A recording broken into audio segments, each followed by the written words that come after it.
మన ప్రభు అయిన యేసుక్రీస్తు నామంలో కూడిన మీ అందరికీ కూడా నా హృదయపూర్వక ధన్యవాదాలు నేను తెలియజేస్తూ ఉన్నాను.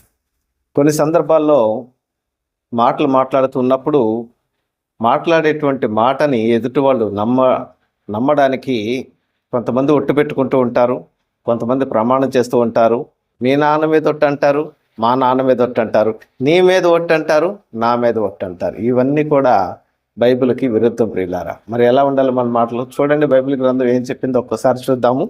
మత్తయి సువార్త 5వ అధ్యాయము 37వ వచనం ప్రియులారా. మీ మాట అవునంటే అవును, కాదంటే కాదు అని ఉండవలెను. వీటికి మించినది దుష్టుని నుండి పుట్టినది.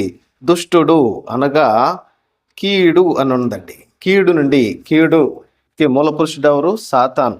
వీటన్నిటి నుంచి కూడా సాతాను యొక్క ప్రభావం ఉంటుందన్నమాట. అలా ఒట్లు పెట్టుకోవటం, అలా చేయటం. కాబట్టి అవునంటే అవునని చెప్పండి, కాదంటే కాదని చెప్పండి. అంతే తప్ప నమ్మించడానికి ఒట్లు పెట్టుకోవటం, ప్రమాణాలు చేయటం అనేది బైబిల్కి విరుద్ధం.